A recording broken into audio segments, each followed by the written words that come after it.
Step one of technical analysis is trading rules.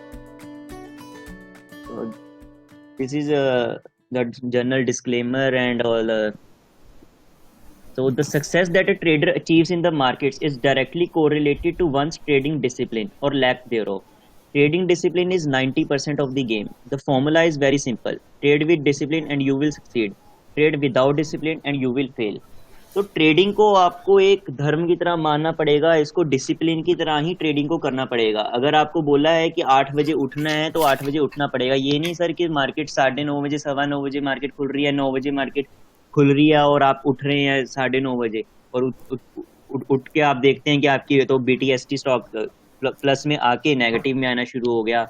आप और discipline का मतलब ये है कि आपको जब मेथोडोलॉजी आपने फिक्स करी, आपने स्टॉप लॉस फिक्स किया अपना कि मेरे को 100 रुपए पे बाय किया है, मैंने 99 का स्टॉप लॉस रखा है क्योंकि 100 की एक स्ट्रॉन्ग सपोर्ट है, तो आपको वो स्टॉप लॉस मेंटेन करके रखना पड़ेगा, वो डिसिप्लिन बना के रखना पड़ेगा कि हाँ 99 पे अगर वो 99 ब्रेक करता है तो आपको वहां से एग्जिट लेना ही लेना है। ये नहीं है कि कोई बात नहीं चलो देखते हैं थोड़ा सा नीचे आके और बढ़ जाएगा, क्या पता क्या पता क्या पता। जो दो वर्ड्स हैं ये क्या पता, this is the words of hope.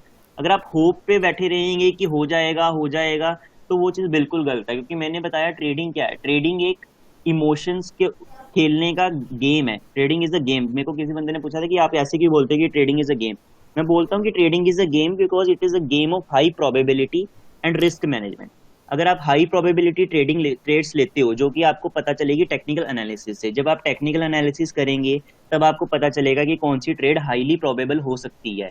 और रिस्क मैनेजमेंट जैसे कि हम अपने एंड वाले सेशंस के अंदर डिस्कस करेंगे कि रिस्क मैनेजमेंट आपको कैसे मेंटेन करनी है। 1:2 की रेशो ऑप्शन बाइंग में मेंटेन करनी है, 1:3 की रेशो मेंटेन करनी है। ऑप्शन सेलिंग के अंदर प्रोबेबिलिटी बहुत ज्यादा हाई हो जाती है तो ऑप्शन सेलिंग के अंदर हम 2:1 की रेशो भी मेंटेन करके रखते हैं। तो ये चीजें हम देखेंगे इसके अंदर। So let's move on to the basic rules.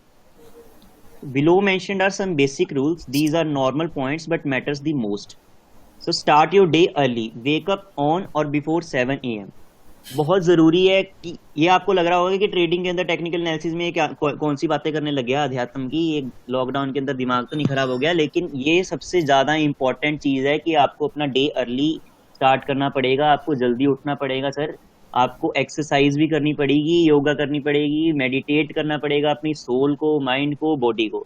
जब आप ये तीनों चीजों को परफेक्ट रखेंगे, अपनी माइंड को फ्रेश रखेंगे, तभी आप ट्रेडिंग कर पाएंगे। और यहाँ पे मैं आपको जो बोल रहा हूँ कि एक्सरसाइज या मेडिटेट करना पड़ेगा, ये मैं उनको बोल रहा हूँ जो स्पेसिफिकली इंट्राडे ट्रेडिंग करते हैं। क्योंकि इंट्राडे ट्रेडिंग के अंदर क्या होता है कि फ्लक्चुएशन बहुत ज्यादा होती है। एक दिन में मार्केट ऊपर नीचे कितनी होएगी उसको प्रिडिक्ट करना बहुत मुश्किल हो जाता है। आपको स्क्रीन पे प्रॉफिट देखते हो, कभी 2,000 का प्रॉफिट है और 5 मिनट बाद देखते हो सकता है वो 5,000 का लॉस भी आपको शो हो रहा हो। तो उस चीज को डाइजेस्ट करने के लिए, अपने इमोशंस को कंट्रोल करने के लिए आपको मेडिटेशन बहुत जरूरी है इंट्राडे ट्रेडर के लिए। लॉन्ग टर्म इन्वेस्टर तो आराम से सो सकता है सर, उसको तो लंबी रेस का घोड़ा है वो। आज 10 बजे उठे, 11 बजे उठे, एक बार ऑर्डर डाल ले, अपना शेयर बाय करे और बैठ जाए, 10 साल बाद उठ के देखे, फिर क्वार्टरली स्टेटमेंट्स को अपना एनालाइज करता रहे। बट जो ट्रेडिंग कर रहा है उसके लिए बहुत जरूरी है कि वो एक्सरसाइज, मेडिटेट वगैरह ये सारा कुछ करे। और हम खुद भी करते हैं जब इंट्राडे ट्रेडिंग करते हैं, क्योंकि बहुत मुश्किल हो जाता है पोजीशंस को ऐसे हैंडल करना। और जब वोलेटिलिटी बहुत ज्यादा हो जाती है तो सर ये मजाक की बात नहीं है, लोगों का बीपी तक हाई हो जाता है और मेडिसिन लेनी पड़ जाती हैं। यहाँ पे लोगों के जो बड़े बड़े मैंने देखे हैं काफी बंदे, उनको डॉक्टर्स ने 6 महीने के लिए ट्रेडिंग करने से मना भी करा हुआ है, क्योंकि प्रेशर इतना ज्यादा हो जाता है इंट्राडे ट्रेडिंग के अंदर। तो बहुत जरूरी है कि एक्सरसाइज और मेडिटेट करना, ये सारी चीजें अगर आप अभी आप बिगनर हो, आपने ये चीज अगर नहीं देखी मार्केट का प्रेशर, तो वो जब आप ट्रेडिंग के अंदर घुसोगे तो आपको बिल्कुल वो लगेगा। ट्रेडिंग एक जंग की तरह है जिसको आपको लड़ना है और जल्दी बाहर निकलना है। तो stay updated, read financial newspapers like economic times आप पढ़ सकते हैं, फाइनेंशियल एक्सप्रेस पढ़ सकते हैं। एक और इम्पॉर्टेंट चीज है कि फाइनेंशियल न्यूज़पेपर्स तो आप पढ़ें बट किसी मैगजीन्स को फॉलो मत करें, चाहे वो दलाल स्ट्रीट है, वो ये जर्नल्स हैं, इतनी सारी जर्नल्स आती हैं, इनको फॉलो मत करें। इनके अंदर जो रिकमेंडेशंस हैं जो मैंने बताया वो लैगिंग रिकमेंडेशंस होती हैं। पहले वो एनालिस्ट ब्रोकरेजेस फर्म खुद बाय करके बैठी होती हैं, फिर उनके पेड क्लाइंट्स बाय करते हैं। जब वो अच्छी एक्यूमुलेशन कर लेते हैं वो फॉलोअर्स, तो उसके बाद आपको वो सारी चीजें मिलती हैं फ्री के अंदर जो आप लेते हो मैगजीन्स वगैरह। तो उनको फॉलो बिल्कुल भी मत करें। अपना फाइनेंशियल न्यूज़पेपर्स पढ़ें और अपडेटेड रहें न्यूज़ के साथ, इकोनॉमी में क्या हो रहा है एक बार आपको थोड़ा आइडिया होना चाहिए, और फिर अपना काम करें। ऐसे किसी को फॉलो मत करें कोई मैगजीन को। तो keep your system ready well before time. ये ना हो कि आप 9:15 बजे या 9 बजे ही अपना सिस्टम को ऑन कर रहे हैं, अपने सिस्टम को 10-15 मिनट पहले ही ऑन करें। You must have at least two alternative terminals. आपका ऐप बेस्ड टर्मिनल होना चाहिए, या वेब आप टर्मिनल या सॉफ्टवेयर यूज करते हैं। फॉर एग्जांपल यहाँ पे हम वेब बेस्ड, यहाँ पे जीरोदा का अगर बात करें तो काइट है, जीरोदा की ऐप करें तो ऐप पे भी काइट है। फिर उसके बाद जीरोदा का पाई आ जाता है, ये मोतीलाल ओसवाल का ओरियन लाइट आ जाता है, एमओ ट्रेडर। तो आपको